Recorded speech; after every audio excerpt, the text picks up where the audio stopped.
Welcome everybody. Now this is the first live book reading we are doing everywhere because it's the first one. All right. But after this, the next month is going to be just in the group pet club, book club for pet groomers. Okay. So not that Denise is nervous or anything like that. Right, This is more Denise? nerve-wracking than speaking at Hershey. Just saying. Okay. So Denise is going to do our very first live book reading. So, Denise, what are you reading for us? Well, first, I'm sad that this doesn't have a fun introduction like the other ones do, Mary. You need You a know cute what? little I was video. thinking about that. And I'm 5 minutes in, I'm like, we should have had a really nice opening, and we don't. Um, That's okay. it, I'm the guinea pig. I knew what I was getting into. okay. So now that's something else is added to my to-do list. Thank you. Don't worry. That's what we do. That's what we do with each other. All right. So, So, what's the book, Denise? so it is a book that I just made and released. Gosh, when was it? Beginning of June.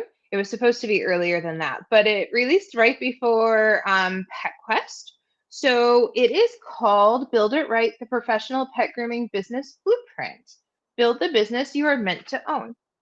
So, you want me to tell a little bit about the backstory of this book? Yeah, let's start with the backstory of the book.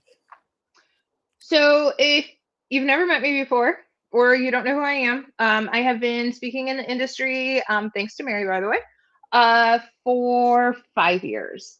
And over that time, I like to come up with, about easily 6 to 7 different new topics every year to speak on. Anyways, fast forward, I have this library filled of done seminars, and I was updating and revamping my 4-hour grooming essentials business certificate course that I've taught at Barkley shows. And while I was updating it for Intergroom this year, I'm like, oh, I was also updating it for the Pacific Northwest Conference. It started with that, and then I also updated. So I did a variant of this for the Pacific Northwest Conference, which got me into developing a workbook for that seminar. And then it turned into, can I design a book? Because I love teaching a ton of people, but the best way to reach everyone necessarily isn't at conferences or conventions. So I went ahead and took my 4-hour seminar and turned it into a 150-page book that is also a workbook with a 90-day action plan in the back of it. Nice. And I got to beta read the book too, by the way. So, Mary has input in here in the mobile section. okay. So, yeah, you have a little section in here. I have to get you a copy, but you have a little section in here. Well, I'll see you in Vegas. Yes, I know. I'm excited. So, really, this book is a collaboration of all the things that I don't see or that I get the most common questions for. And I wanted it to be very meaty and easy to follow so that people can actually achieve their goals of wanting to open up their new business or reassess the business that they have. So this is not necessarily meant just for new or people who want to open up a new business, but also for people who are just feeling that their business isn't going in the direction or it's not built as solidly as they would like. So it actually works in both ways. All right. So when Denise was letting me beta read it, I'm going to tell you what really hooked me on the book was chapter 1, by the way, because I Oh, it thought was? Okay, good. it was because it's something that I think gets skipped over a lot in business books. Mm-hmm. Or it's like mentioned in passing. It's like, oh, by the way, Mm-hmm. you know? So I like that you started with that because I think when people are, especially when they're overwhelmed with either starting a business or that their business isn't going the way it should, that is where they should start before they go forward. It so the first chapter, the why, is exactly when I hit my spots because let's face it, you can build a nice foundation of your business, but guess what? The day to day and the ebbs and flows of owning a business exist. Yeah. So with that said, I actually go back to my why when I feel completely deflated. And and life is just lifey at that point, whether it's employee turnover or right now, they may be watching this, but I have like 2 on maternity leave, and I'm trying to figure out how to accommodate or going to be on maternity leave and accommodate clients, and a cat groomer out and all these things. Anyways, when all of that builds up and it becomes very overwhelming, I always go back to my why. And that's designed in the first chapter of this book. Okay. So are we ready to My expert reading skills. yes. I've been practicing a little bit because, like I said, this is more nerve-wracking for anyone who watches this at any other point. I think just because, yes, my seminars are a huge part of me, but I'm able to present those and like ask questions, and I can ask questions if there's anyone watching live and all the things. But the difference is that human interaction, where this is like all of my thoughts in a book that's actually a product, and it's a little different. So, All right. So let's set the scene. Okay. set the scene. Okay.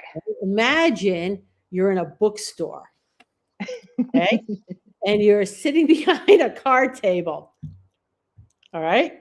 Okay. You'll have a whole stack of your books. Okay. Okay. And there's chairs for people to sit and listen. Okay. And they could be glued to your every word. That So sounds have I scary set the too. scene? Have I set the scene? Yes, I appreciate that. I like the visual. Thanks. Okay, very good. And I'm going to do an opening on this because I actually no longer have Vimeo, which is where I made the other ones from. So I'll have to figure it out. There we go. Okay. We'll have to get a nice one where it could show that stage for the people, for the following people, because I know Mary has a great lineup, by the way. Yeah. Coming after me too. So okay, Denise, do my little read. do you Okay. read? So I'm going to read from chapter 1. Like I said, this is a workbook, so I wanted to make sure I picked a chapter that would really set the tone for what this book really is. So chapter 1, the pull and the pause. Before you build anything, you need to know why. So somewhere on your phone right now, there's probably a post. Maybe it's a reel, maybe it's a caption under a photo of a beautifully groomed dog in a spotless salon. Maybe it's a comment in a grooming group from someone who left their job and never looked back. Whatever the format, the message is the same. If you're unhappy where you are, just open your own place. Be your own boss, make your own hours, keep 100% of what you earn, live the life you deserve. It sounds so simple, and that is exactly the problem. The social media version of business ownership is a highlight reel. Shows you the beautiful salon, the loyal clientele, the freedom and the flexibility.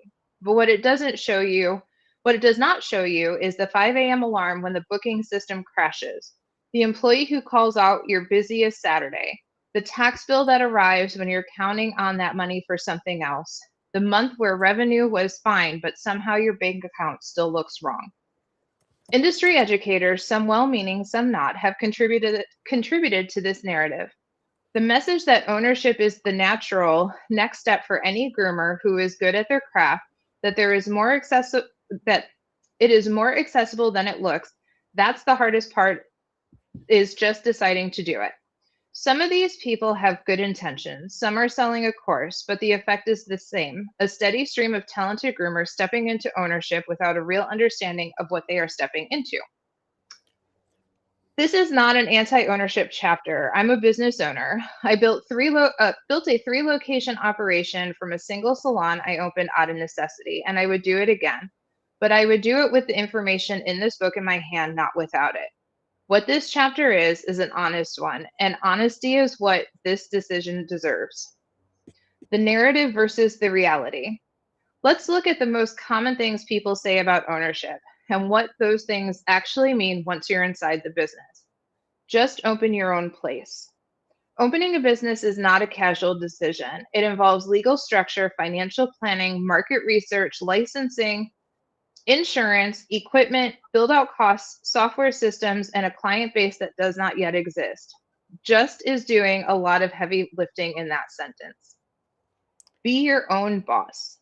You will be your own boss. You'll also be your own HR department, your own accountant, your own marketing team, your own maintenance crew, and your own customer service rep. And the moment you hire your first employee, you are now responsible for someone else's livelihood. That is not freedom from accountability. That is more accountability than most people have ever experienced. Make your own hours. Eventually, maybe in the beginning, your business makes your hours. You will work when clients need you. When the books are slow, you can't afford to turn anyone away. When an employee calls out, when something breaks, when the marketing needs to happen at 10 p.m. because that's the only time you had, the flexibility that ownership promises is real, but it is earned, not given. Hang on, new book. Okay. Keep 100% of what you earn. This one is the most dangerous myth in the industry. You do not keep 100% of what your business generates. You keep what is left after rent, supplies, utilities, payroll, taxes, insurance, software equipment repairs, marketing, professional development, and every other cost of doing business. For many owners, especially in the early years, what is left is significantly less than what they were earning as an employee. And yet this myth persists and people make life-altering decisions based on it. If you don't like where you work, leave and open your own place. Leaving a bad employer is a valid choice. Opening a business in reaction to a bad situation is not a strategy, it's an escape. And escape-driven businesses are built on the wrong foundation from day one. We talk about this more when we get into defining your why. For now, just notice how often this framing comes up and how rarely anyone asks, but what are you running towards? What it actually takes. Let's be direct. Grooming business ownership requires more than the ability to groom a dog beautifully. That skill is the entry point, it's not the foundation. So here is what ownership actually demands of you. Skill. Not just grooming skill, though that matters, the skill to learn things that are unfamiliar and uncomfortable. The skill to have a difficult conversation with an employee, to read a financial statement, to write a policy, to make a decision under pressure with incomplete information. These are learnable skills, but they require willingness to be a beginner again in areas where you have no experience. Determination. The business will test you not once, regularly. There will be slow months, difficult clients, staff turnover, equipment failures, and days where you question everything. Determination is what keeps you at the table on those days. It's not glamorous. It does not make for a good social media post, but it is what separates the owners who build something lasting from the ones who close their doors within 3 years. Grit. Grit is determination with calluses on it. It is the willingness to do the hard thing repeatedly, even after it has already been hard. It is staying organized when you feel chaotic, staying professional when you feel frustrated, staying focused on the long game when your short game is painful. Grit is not something you either have or you don't, it's something you build, but you have to be willing to build it. Strong will. Owning a business means making decisions that not everyone will agree with. Your clients will push back on your policies. Your employees will test your limits. Other business owners will give you advice that contradicts everything in this book. Strong will is the ability to hold your ground, not out of stubbornness, but because you have done the work. You know your business and you trust your judgment. This is one of the hardest things to develop and one of the most important. And that is before we get to the personal traits. Before we talk about emotional intelligence, communication skills, and the ability to lead people who are nothing like you, the capacity to separate your feelings from your professional decisions. Before we talk about the basic business knowledge, the pricing, the legal structure, the financial literacy, the systems and operations that no one taught you in grooming school because grooming school was teaching you to groom. This is not a short list. It is not meant to discourage you. It is meant to show you the full picture so that the decision you make to move forward or to pause is one that you make with your eyes open. So, a word to the owner already in it. If you already own a business and you're reading this chapter, you might be nodding, or you might be a little uncomfortable. Maybe some of what you just read describes exactly how you got started, impulsively, reactively, without the full picture. And that's okay, most of us did. The difference between where you are and where you want to be is not that you made the wrong decision. It is that you may have made the right decision without the right preparation. And preparation is something you can still do. It's not too late to build the foundation you didn't have when you opened the door. This book exists for you too, not just for the person deciding whether to open, but for the person who opened and is now in the middle of figuring out what that means. The owner who is working full schedules and still not sure where the money goes, the owner who has staff but no real systems, the owner who built something real but has a nagging feeling that they are one bad month away from becoming a problem. Use this chapter not to judge where you started, but to get honest about where you are. The questions at the end of this section are for both of you, the dreamer and the builder. The answers may be different. The work is still the same. Are you ready? This is the question everyone asks, and almost nobody answers honestly, because the honest answer requires you to look at where you actually are, not where you want to be, not where you tell people you are, not the version of self or of yourself you project on social media, where you are right now. Readiness is not a feeling, it is an assessment. And it is the one you can do with real information instead of optimism. And then it goes into the workbook section. Okay. All right. How'd I do? You did really well. Thank you. You're thinking, we need an opening video, Denise. We need an opening video. I may outsource that. So good job. All right. So whether you're watching this now or you're watching this later, if you have questions for Denise, just pop them and then tag her. Okay. All right. So she or me, either one of us, but tag Denise mostly. Okay. So if they want to buy this book, all right, let's talk about, first of all, buying it in person. Where will you be selling the book? What trade shows will you be at? I will be at Rocky Mountain, All American. I will be at Hershey at the Groomer's Mart booth signing copies. So I'm really excited about that. Thanks, Sacheen. And let's see, where else? Oh, I'll be at Fitz. Okay. So those are the shows I'll be at. That I can have this, and then I can also send you the link to buy it. I'm still working on the website to get a Shopify account and stuff, or a Shopify website to get it up. But I do have a Stripe account that people can order through, and we can mail it. Okay, so then if they were to do it that way, you have a group on Facebook, correct? I do, The Ambitious Groomer. Okay, so they can contact you through your group, correct? Yep. Or through here. Yeah, or they can even comment on here. So okay, so comment if you want a copy of the book. I'll comment you want a copy, and Denise will get a hold of you. All right. So this was fun.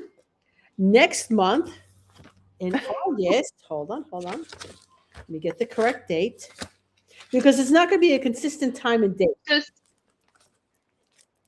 So Sacheen, honestly, the premise behind the book, obviously the chapters have grooming references, but like the book is a very solid all-around business book. Okay. So. All right. So, but my question for you is, and again, not to put something else on your plate. Okay, Mary. This is what we do. Got it. I just put a video on your plate. What you got me? So if you rewrote that book and made it a little more generic, could you do it? Yes, okay. Very much so. All right, so something on your plate. Anyway, the next live book club reading will be with Cassandra Smith, and her book is just out, and it'll be on Friday, August 7th, all right, same time, about 1 p.m., and that one is just going to be in book club. So you're going to have to come over to book club, all right, in order to watch that. And if you're watching this and you don't know where book club is and you need a link, ask and we'll pop the link in. Okay.